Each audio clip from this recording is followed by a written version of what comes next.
अस्सलाम वालेकुम नाज़रीन, आज हम बात करेंगे रियल इस्टेट में इन्वेस्टमेंट किस तरीके से करनी चाहिए और किस तरीके से इन्वेस्टमेंट नहीं करनी चाहिए। क्योंकि हर फील्ड में हर जगह पे इन्वेस्टमेंट करने से ना तो प्रॉफिट आता है और ना ही हर फील्ड में हर जगह इन्वेस्टमेंट करने से नुकसान हो। इसलिए हर फील्ड में इन्वेस्ट करने से पहले उसके एक्सपर्ट से कोई राय ले लेनी चाहिए, मशवरा कर लेना चाहिए, फिर इन्वेस्ट करना चाहिए। उससे आप ही का फ़ायदा है। अब आज हम बात करेंगे रियल एस्टेट में कहाँ इन्वेस्ट करना चाहिए और कहाँ नहीं। आम तौर पे आपको बहुत से लोग मिलेंगे जो आपको लालच दिलाएंगे, अपने थोड़े से प्रॉफिट की खातिर आपकी पेमेंट वो ज़ाया करवा सकते हैं, लॉस करवा सकते हैं। इसलिए आपने कभी भी इन चलते फिरते डीलरों, दिहाड़ीबाज डीलरों की राय लेके तो अपनी इन्वेस्टमेंट नहीं करनी। अब यहाँ पे मैं समझाता हूँ आपको। मिसाल के तौर पे आपके पास 1 करोड़ रुपया है जिसकी आप इन्वेस्टमेंट करना चाहते हैं। अब ये 1 करोड़ रुपया आम तौर पे आपको बताया जाता है, जी आप इन्वेस्ट करें, जी ये प्लाज़ा बन रहा है, जी बहुत अच्छा प्लाज़ा बनेगा, जी इसकी ये शॉप आपको हम दे रहे हैं, इसका अभी से हम आपको 2 लाख रुपया रेंट भी देते हैं। जाल बहुत अच्छा बुनेंगे, आपको लालच भी देंगे, उसी लालच में ही तो फिर आप फंसेंगे। तो याद रखें कि एक चीज़ जब बनी नहीं है तो उसमें से वो आपको रेंट कहाँ से देगा, प्रॉफिट कहाँ से देगा।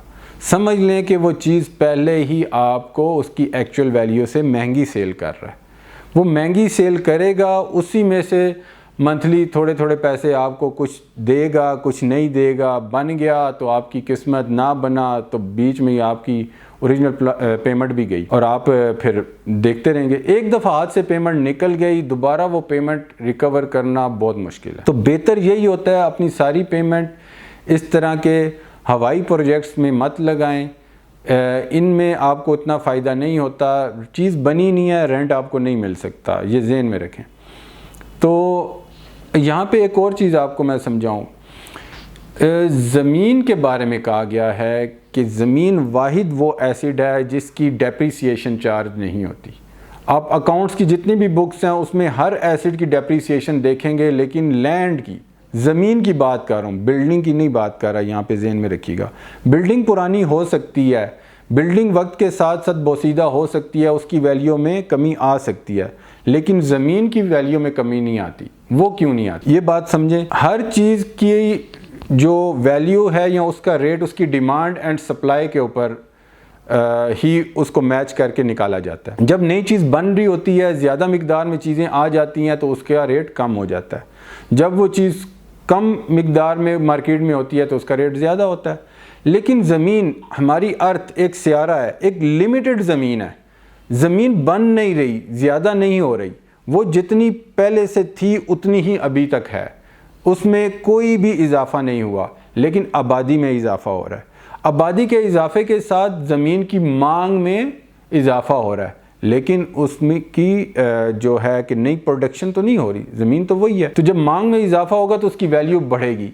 इसीलिए ज़मीन कभी भी नुकसान नहीं देती, कभी भी नीचे नहीं जाती, कभी उसकी डेप्रिसिएशन नहीं होती। अब आपको इन्वेस्ट कहाँ करना है? आपको इन्वेस्ट हमेशा करना है प्लॉट्स में, रियल लैंड में, जो आपको फ़ायदा दे। अब प्लॉट्स में आप या तो पूरा एक प्लॉट की पेमेंट दें और उसका कब्ज़ा ले लें, बेस्ट है।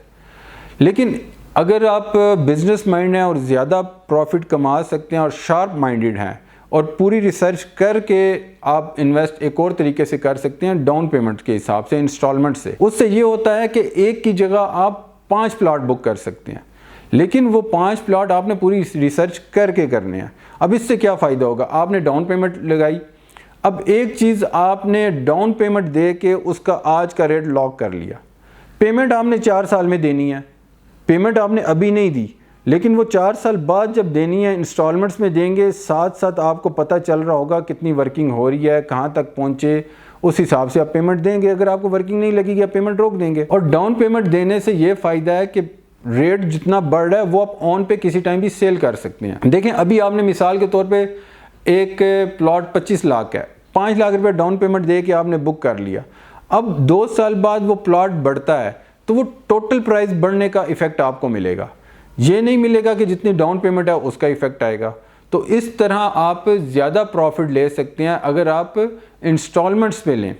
देखें, एक की जगह 5 चीज़ें बढ़ेंगी, लेकिन अगर आप किसी प्लाजे में इन्वेस्टमेंट करते हैं जो कि बनेगा, हो सकता है बन भी जाए, लेकिन वो देखें वो उसने आप ही के पैसे से बनाना, उसी टाइम आपने 1 करोड़ उसको दे दिया, इसमें आपने उसी टाइम उसको पेमेंट नहीं दी, इसमें आपने साथ साथ दिया, आपको नज़र आ रहा है बन रहा है तो आप दे रहे हैं, नहीं नज़र आ रहा तो नहीं दी।